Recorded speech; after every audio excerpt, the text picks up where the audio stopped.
जय हिंद विद्यार्थी मित्र, काल आपण शब्दाच्या जाती किती होत्या, शब्दाच्या जातीचे प्रकार कसे पडतात हे आपण बघितलं. एकदा आपण रिव्हिजन घेऊ. एकूण शब्दाच्या जाती किती? एकूण शब्दाच्या जाती प्रकार किती पडतात? पहिला, दुसरा, विकारी मधले किती? कोणत्या? आज आपल्याला काय पाहायचं आहे? टॉपिक पाहायचा आहे. मग आपण शब्दाच्या जाती सुरू केलेला आहे. त्यातला पहिला टॉपिक पाहणार आहे आपण नाम. आता बघा, नाम म्हणजे काय, तर याची व्याख्या इथं दिलेली आहे. व्याख्या दिलेली आहे. मी व्याख्या तुम्हाला समजावून सांगतो. एखादी वस्तू काय असेल? तुम्ही आम्ही वास्तविक आहे ना. एखादी गोष्ट, एखादी वस्तू आपण कल्पना करतो ना कधी कधी, की ना आपण म्हणतो बा स्वर्ग असं म्हणतो. मग स्वर्ग हे कल्पना, नरक कल्पना, अप्सरा कल्पना आहे की नाही? तुमची नोकरी कल्पनाच आहे, पण वास्तव्यात उतरावं लागेल ना. कधी कधी तुम्ही कल्पनेत जगता ना. तर नोकरी लागू दे रे, तो 7 कोणता, तो 3 डोळ्यावाला फोन आला, तर आहे कोणता नवीन भगव्या कलरचा, तो घेईन मी. नाही, नोकरीवर लागा. बरोबर. हां, पुरुष जातीची म्हणजे कोणत्या जातीची? पुरुष. आपण पुरुष किंवा स्त्री जातीची. डबल बघा, एखादी वस्तू वास्तविक असेल अथवा पुरुष जातीची असेल अथवा, आणि तिच्यामध्ये वास करणारा गुणधर्म, त्या वस्तूमध्ये वास करणारा गुणधर्मही असला पाहिजे. जसं आता हे जर मी म्हटलं तर यानं काय होते? यानं मोडल्या जाते का? लिहिल्याच जाते. मग वास करणारा टेबल म्हटलं तर काय होईल? त्याच्यावर आपल्याला अभ्यासच करता येईल. बरोबर आहे ना. किंवा त्याच्यावर कोणतं काम करता येईल. खुर्ची म्हटलं तर त्याच्यामध्ये बसताच येईल. स्टूल म्हटलं तर ते उभं राहण्यासाठी किंवा बसण्यासाठी. अशाच पद्धतीनं वापर होतो ना. याला म्हणायचं वास करणारा गुणधर्म. किंवा असं नाही करणार, मोबाईल आहे तर त्याचा हेल्मेटचा वापर, हेल्मेट आहे तर मोबाईल घेऊन खिशात फिरू, मग त्या वस्तूमध्ये तो काय झाला? वास करणारा गुणधर्म असतो. त्याला काय म्हणतात? नाम. म्हणजे फक्त नाम नाही, तर ह्या गोष्टी त्याच्यामध्ये दिसल्या पाहिजे. आता बघा टिप, शब्दाच्या जातीतील संख्येने सर्वाधिक असणारी शब्दाची जात नाम आहे. म्हणजे शब्दाची जाती 8 आहे आणि त्याच्यामध्ये सर्वात जास्त जर संख्येनं काही असेल, काही जास्त बनणार तर ते काय आहे? नाम आहे. आणि सामान्य रूप होणे हा नामाचा गुणधर्म असतो. आणि तुम्हाला नंतर हळूहळू सर्व गोष्टी कळेल. सामान्य रूप म्हणजे काय, त्याचा गुणधर्म काय असतो, हे तुम्हाला हळूहळू कळेल. कारण कसं आहे, इथं फक्त टिप दिलेली आहे. ह्या टिप 1 लाईनर जर आल्या तर आपल्याला घ्यावं लागते. पण आता सामान्य रूप ज्यावेळेस आपलं टॉपिक सुरू होईल त्यावेळेस सामान्य रूपातच आपण हे घेऊ शकतो. मला काय म्हणायचं लक्षात येऊन राहिलं? हे आपली व्याख्या झाली टॉपिकची. आता आपण आपल्या याच्याकडे जाऊ, मेन कंटेंटकडे. आता व्याख्या गिक्या ज्या आहे ह्या कसं आहे, नियम पाहून राहिलो म्हणून व्याख्या जशा तशा पाठच आपल्या लागतात. जसं नाम म्हणजे काय, तर एखादी वस्तू वास्तविक असेल, काल्पनिक असेल, तिच्यामध्ये वास करणारा जो कोणता गुणधर्म असतो याला नाम असे म्हणतात. या नामाचे प्रकार 3 पडतात. किती प्रकार केलेले आहेत? 3. पहिला जो प्रकार केला याला म्हणतात सामान्य नाम. काय म्हणतात त्याला? इंग्लिशमध्ये काय म्हणायचं? कॉमन. सामान्य म्हणजे कॉमन. पहिलं कोणतं नाम? सामान्य नाम. दुसरं कोणतं नाम? विशेष नाम. इंग्लिशमध्ये काय म्हणतात त्याला? Proper noun. कोणतं म्हणतात? म्हणजे पोरं म्हणतात ना सर आम्ही इंग्लिश कसं करा, जरा जरा जरा जरा करणं तर सुरू करा तुम्ही, जरा जरा सुरू तर करा. आणि तिसरा कोणता प्रकार? भाववाचक नाम. कोणतं नाम? भाववाचक नाम. नामाचे प्रकार किती? पहिलं, दुसरं, तिसरं. सामान्य नामाचे 2 प्रकार केलेले आहेत. कोणाचे? एक केला आहे समूहवाचक नाम, समूहवाचक नाम, आणि दुसरं केलेलं आहे पदार्थवाचक नाम. समूहवाचक नाम आणि पदार्थवाचक नाम हे प्रकार कोणाचे आहे? सामान्य नामाचे. बरोबर आहे. मला काय म्हणायचं, इंग्रजीत 5 प्रकार म्हणतात, मराठीमध्ये 3 पडतात आणि त्याचे 2 केलेले आहे. समूहाला म्हणतात कलेक्टिव्ह नाउन, पदार्थाला म्हणतात मटेरियल नाउन. सारखं जरा तसंच असते ते, काही एवढा फरक नाही, फक्त शब्दसाठा इंग्लिशमध्ये पाहिजे. आता मला काय म्हणायचं आहे, हे जे सामान्य नाम आहे, मग याचे समूह म्हटलं, पदार्थ म्हटलं.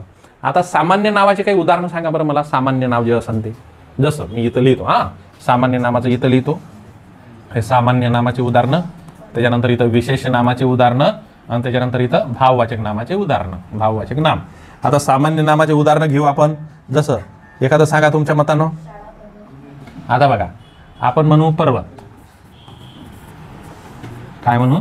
पर्वत. अजून म्हणू आपण मुलगा. आपण पहिले आपलंच पाहू ना, नंतर मुलगी, नंतर शहर, नंतर देश. बरोबर आहे. हे काही सामान्य नाव झाले. काय झाले?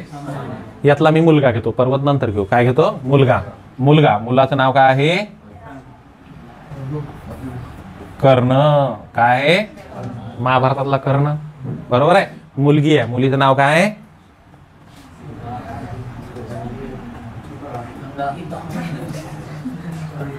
ऐश्वर्या. बरोबर आहे. शहर. शहरचं नाव काय आहे? अकोला. देश म्हटलं तर कोणता? लिहायची इच्छा नाही आहे, पण लिहितो मी इथं. पाकिस्तान. कोणता? आता हे बघा, देश म्हटलं तर पाकिस्तान तुमच्या डोळ्यापुढे दिसला तर काय दिसन? भिकार चोट. हे त्याचं विशेषण झालं. काय झालं? भिकारी आहेत ती. बरोबर आहे का नाही? देश म्हटलं तर पाकिस्तान, म्हटलं तर भिकार चोट. हे झालं त्याचं भाववाचक. शहर म्हटलं तर अकोला, अकोला म्हटलं तर विशेषण स्वच्छता. एक कागद भेटत नाही आपल्या अकोल्यात पाहाल तुम्हाला, नाही तर जा कोण्या रस्त्यानं, स्वच्छ एक नंबर आहे की नाही. त्यानंतर म्हणजे तो नाल्यात मृतदेह वाहून गेला, तिकडे 25 किलोमीटर भेटला आमच्या इथं. एवढं खतरनाक गंदगी नाही राहत आमच्या इथं, डायरेक्ट 25 किलोमीटरवर जाते. त्यानंतर मुलगी कोणती? ऐश्वर्या. हिचं भाव काय आहे? सौंदर्य आहे का नाही? काय आहे? सौंदर्य. त्यानंतर मुलगा कर्ण, काय हा? उदार आहे. उदार, औदार्य आहे याच्यामध्ये. उदार आहे ना. हा कर्णाला एक गोष्ट मागितली तर 10 भेटत होत्या.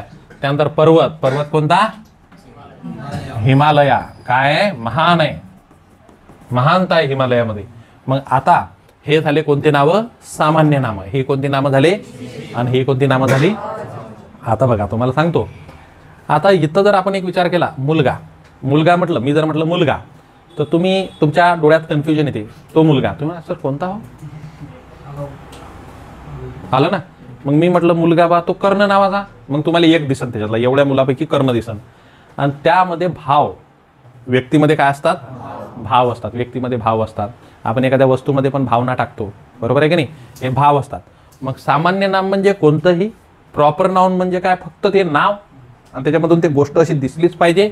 आणि भाववाचक नाम म्हणजे काय? त्याच्यामध्ये असलेल्या भावना. आता बघा, हे आपल्याला दिसते सामान्य नाम, विशेष नामही आपल्याला दिसते, पण भाववाचक नाम आपल्याला दिसत नसते. बरोबर आहे ना? आपल्याविषयी कोणाच्या मनात काय भावना आहे हे दिसते का आपल्याला? बरोबर आहे की नाही? म्हणजे भाववाचक नामाला हात नाही लावतायत, त्याची चव नाही घेतायत, खारट आहे का तुरट आहे, ते डोळ्याने पाहता येत नाही. ते फक्त कल्पनेने मानलेल्या गुण किंवा अवस्था असतात, म्हणून त्याला काय म्हणतात? म्हणजे उदाहरणार्थ पहा, आता प्रत्येकाचं समजा म्हणजे लग्न ज्यावेळेस होते त्यावेळेस असं वाटते की बा माय आता काय झालं काय नाही, लयच चांगलं वाटते त्याला. नंतर तिथून 1-1.5 महिन्यानं जो त्याला रूप पाहायला भेटते खतरनाक खतरनाक खतरनाक, की तो डायरेक्ट म्हणते की अरे कायलेच करतो दुसऱ्याला. म्हणजे पहिले पहिले भावना दिसत. रूममेटचं तसंच असते आपल्या. आपण एखाद्या रूममेट सोबत राहिलो तर असं वाटते माझा रूममेट कितीकच चांगला आहे बा, पण नंतर नंतर 1-1.5 महिन्यात असे भांडणं होते की डायरेक्ट रूमच सोडा लागते. म्हणजे कोणाला आपल्या भावना दिसतात का? भावना नंतर नंतर डोळ्यामध्ये येत असतात किंवा दिसत असतात. मला काय म्हणतो लक्षात येऊन राहिलं? अशा पद्धतीनं नामाचे प्रकार किती पडतात? पहिलं कोणतं नाम आहे? दुसरं, तिसरं. आता समूहवाचक नाम आणि पदार्थवाचक नाम म्हणजे काय? ज्या वस्तू समूहाने असतात, एकापेक्षा अधिक संख्येने असतात, त्याला काय म्हणायचं? जसं मी म्हटलं टीम म्हणजे संघ, मी म्हटलं सैन्य बटालियन, त्यानंतर मी म्हटलं फुलाचा गुच्छ, कळप, थवा है ना, आपला वर्ग, हे सर्व कोणते नावं झाले? कारण हे कसे आलेले आहेत? समूहाने. आणि पदार्थवाचक नाम ज्या वस्तू संख्येत मोजता येत नाही, ज्या लिटर मीटर ग्रॅम मध्येच मोजल्या जातात, ते पदार्थाबद्दल होते, त्याला काय म्हणायचं? रवा, खवा, सोने, दूध, दही, याला काय म्हणायचं? हे तुम्हाला समजलं? मग आता जर मी म्हटलं नामाचे प्रकार किती? पहिला, दुसरा, तिसरा. सामान्य नामाचं अनेक वचन होते का? हो, कारण ते समूहानं असते म्हणून सामान्य नामाचं अनेक वचन होते. विशेष नामाचं अनेक वचन होते का? कारण की ते एका एका व्यक्तीला दिलेलं नाव असते. अकोला एकच आहे ना, बरोबर आहे? कर्ण एकच होता की नाही, म्हणून याचं अनेक वचन होत. जर जबरदस्तीनं विशेष नामाचं अनेक वचन केलं तर हे विशेष नाम कोणात कन्वर्ट होते? आणि भाववाचक नामाचं सुद्धा अनेक वचन होत. मग अनेक वचन कोणाचं होते? फक्त या दोघांचं अनेक वचन होत. सामान्य नामाला जातीवाचक नाम म्हणतात. कोणतं नाम म्हणतात? कारण हे सामान्य नाम एका जातीला दिलेलं नाव असते. मुलगा हे एक जात आहे का नाही, मुलगी हे एक जात आहे का नाही, शहर एक शहराची काय एक, म्हणून याला कोणतं नाम म्हणतात? जातीवाचक. आणि याला कोणतं नाम म्हणतात? व्यक्तिवाचक. हे व्यक्तीला दिलेलं नाव असते म्हणून याला काय म्हणायचं? आणि हे जातीला दिलेलं नाव असते म्हणून याला काय म्हणायचं? आणि हे गुण अवस्था असते, याला हात लावता येत नाही, डोळ्याने दिसत नाही आणि याची चव पण घेता येत नाही. अशा पद्धतीनं हे काही नामाचे प्रकार आहेत. समजलं का? आपण नामाचे 3 प्रकार बघितले, तुम्हाला समजलं? मग मला सांगा जातीवाचक नाम म्हणजे? सामान्य नाम. जातीवाचक नाम म्हणजे? व्यक्तिवाचक नाम म्हणजे? आता बघा इथं आपलं कोणतं नाम आलेलं आहे? सामान्य. मग बघा काय म्हटलेलं आहे? एकाच गटातील प्रत्येक वस्तूला समान गुणधर्मामुळे एकच नाव दिले जाते. कोणतं नाव दिलं जाते? त्यालाच कोणतं नाम म्हणतात? उदाहरणार्थ पहा काय आहे? देश आहे, नदी आहे, मुलगा आहे, झाड आहे, फळ आहे, शाळा, पर्वत, लेखणी, महाविद्यालय, पाणी, समुद्र असे भरपूर आहेत. बरोबर आहे. याला कोणतं नाम म्हणायचं? सामान्य. आता सामान्य नामाचे वैशिष्ट्य कोणते आहे? हे लय महत्वाचे. हे तुम्हाला आलं तर 1 लाईनर म्हणजे असं 4 लाईनर मध्ये परीक्षेमध्ये येऊ शकते. सामान्य नाम हे एकवचनी किंवा अनेकवचनी असू शकते. मी तर तुम्हाला बोललो होतो ना, सामान्य नामाचं काय होते? अनेक वचन होते. ते कधी कधी काय असू शकते? एकवचनी पण असू शकते. सामान्य नामाबरोबर त्याचे लिंगही सूचित होते. कसं? आता मी मुलगा म्हटलं तर कोणतं लिंग? मुलगी म्हटलं तर समजलं ना. म्हणजे सामान्य नाम म्हटलं की त्याचं काय सूचित होते? लिंगही सूचित होते. सामान्य नाम हे कसे असते? जातीवाचक नाम असते किंवा जातीला दिलेले नाव असते. आणि सामान्य नामांना स्वतःचा अर्थ, आता सामान्य नामांना स्वतःचा अर्थ असतो. म्हणजे काय असतो? आता समजा आपण नदी म्हटलं, नदी कोणतं नाव आहे? कोणतं नाव आहे? आता जर नदी म्हटलं तर तुमच्या डोळ्यासमोर काय आलं? नदीच आली ना. कशी दिसली तुम्हाला नदी? आता पहा सध्या नद्या कशा दिसून राहिल्या आपल्याला? है ना, पूर आलेल्या, त्याचा रंग चहा सारखा. बरोबर आहे की नाही? अशा दुथडी भरून वाहणाऱ्या नद्या दिसून राहिल्या, नदी. पण हे नदी हे नाव आपण आपल्या घरच्या मुलीला देतो का? बा आमच्या घरी एक मुलगी झाली, आमचं नाव आम्ही तिचं नदी ठेवलं. आता नदी मोठी झाली, कॉलेजला गेली. नदी आता कॉलेजमध्ये वाहून राहिली. नदी एवढ्या जोरानं वाहिली की 2-3 पोरासोबत नदीला ठेवतो का? म्हणून सामान्य नाम हे जनरली दुसऱ्याचं ठेवलं जात. बा आम्ही आमच्या मुलाचं नाव मुलगा ठेवलं. मग मी म्हटलं मुलगा पाटील कुठे गेला रे? तो मुलगा कुठे गेला? कोणता मुलगा? मुलगा मुलगा मुलगा. समजून का? म्हणून सामान्य नाव काय असतात? स्वतःचा अर्थ असतो. पण जे विशेष नाव असते ते दुसऱ्याला देता येते. जसं आपण जर म्हटलं विशेष नाव असं, जसं भारत. भारत हे विशेष नाव आहे ना. मग भारत हे मुलाचं नाव असते की नाही? भारत ठेवते की नाही भारत? बरोबर आहे ना. किंवा गंगा हे विशेष नाव आहे की नाही? जर मी जर म्हटलं गंगा, बरोबर नदी का सर? नाही म्हणून ते गंगा मागच्या बॅचला होती ती. मग पोरं म्हणून ते गंगा, ते मुलगा होता सर. गंगा नावाची मुलं पण असतात. बरोबर आहे की नाही? म्हणजे विशेष नाव हे ठेवता येते पण सामान्य नाव ठेवता येत. म्हणून यांना स्वतःचा काय असतो? अर्थ असतो. पण विशेष नावाला स्वतःचा अर्थ, म्हणजे पहा नाव आहे विशेष पण त्याला स्वतःचा अर्थ. पण सामान्य नावाला काय असतो? स्वतःचा. ते कसे असतात? जातीवाचक असतात. त्यांच्यामुळे लिंग पण काय होते? सूचित होते. आता मी तुम्हाला जसं बोललो, मी जर म्हटलं सांगा किरण, आता काय म्हणता तुम्ही? तो का ती?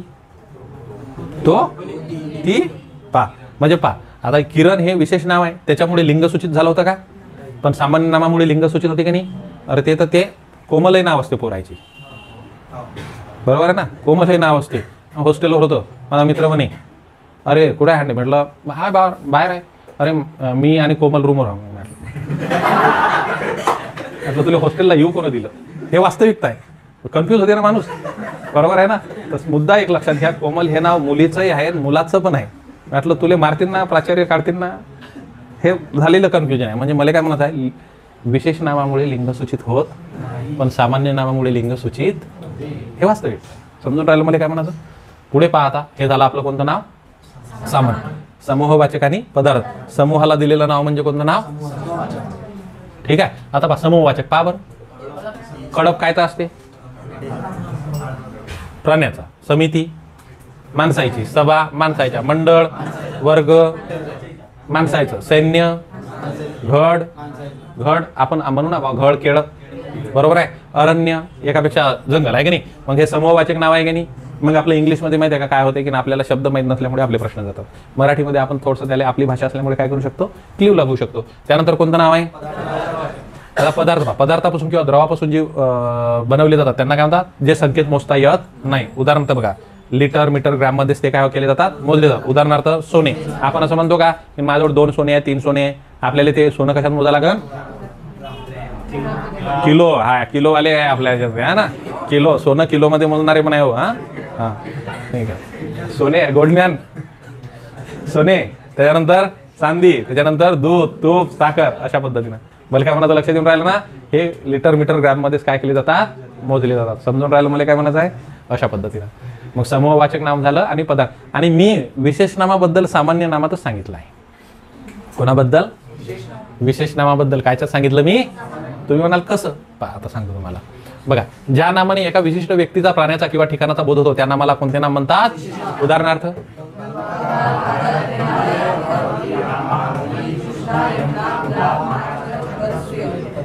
बरोबर आहे ना. सूर्य म्हटलं तर सूर्य दिसन की नाही तुम्हाला? का सूर्या कुमार दिसन? दिसूही शकते नाही, बरोबर आहे. त्याच्यानंतर जर तुम्हाला म्हटलं भारत म्हटलं तर भारत देशच दिसन की नाही? मी म्हणून काय सर आमच्या गावातला भारतही दिसन मला. कन्फ्युजन झालं ना त्याचं. इथं पहा काय म्हटलेलं आहे, विशेष नाम हे कसे असते? विशेष नामे नेहमी एकवचनी, जर त्याचे अनेक वचन झाले तर ते सामान्य नामाचे कार्य. आणि विशेष नाम बहुधा कसे असतात? तुम्हाला मगाशी म्हटलं होतं मी कसे असतात हे. भारत म्हटलं तर काय दिसला तुम्हाला? आपल्या गावातला भारत दिसणार नाही का? मी जर म्हटलं अमरावती, तुम्ही म्हणाल सर ते आता कर्नाटकची राजधानी किंवा हैदराबाद ते जे सुरू आहे ते अमरावती का, असं म्हणू शकाल ना तुम्ही. मी जर म्हटलं हरी तर कोणाला कृष्ण दिसन, कोणाला गावातला हरी दिसन, बरोबर आहे. मी जर म्हटलं बा गुलाब तर कोणाला गुलाबाचं फुल दिसन, कोणाला गुलाबराव दिसन.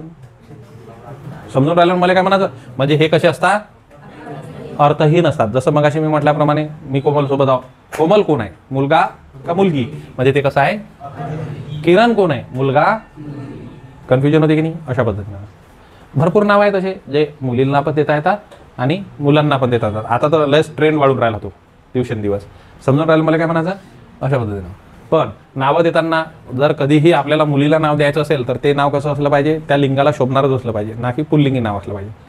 असो झालं, हे आलं लक्षात. त्याच्यानंतर काय पाहायचं आपल्याला आता? भाववाचक नाम. आता भाववाचक नाम काय? ज्यांना स्पर्श करता येत, ज्याची चव घेता येत, डोळ्याने पाहता येत, नंतर समजते आपल्याबद्दल काय भावना आहे कोणापुढे. फक्त ते कल्पनेने मानलेल्या गुण, अवस्था, कृती, भावना यांच्या नावाला भाववाचक नाम असे. उदाहरणार्थ वात्सल्य, क्रोध, आनंद, प्रेम असे हे जे नाव आहे याला कोणते नाव म्हणतात? आता बघा, भाववाचक नामाचे वैशिष्ट्य काय काय पाहू आपण. भाववाचक नामांना काय म्हणतात? धर्मीवाचक नामे सुद्धा. भाववाचक नामाचे अनेक वचन केले असते. सामान्य नामाचे कार्य फक्त सामान्य नाम हे कोणाचं होऊ म्हणजे अनेक वचन कोणाचं होऊ शकते? सामान्य नामाचं. भाववाचक नामाचं आणि विशेष नामाचं अनेक वचन होत.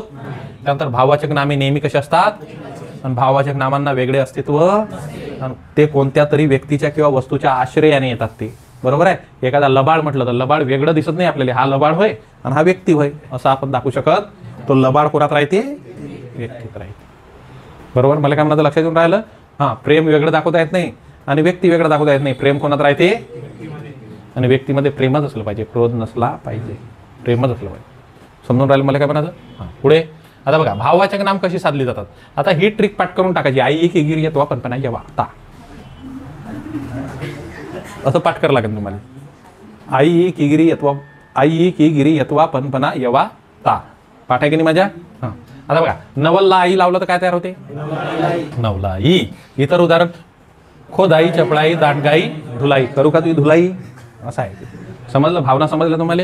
त्यानंतर श्रीमंतला ई लावलं तर गरिबी, गोडी, लबाडी, वकिली नको करू, माणूस किनार आहे आपल्या भाषेत. पाटील पाटील पाटील की आपुलकी, भिक्षुकी, माहीत काही नाही, लय बळबळ करून राहिला असा त्याचा अर्थ.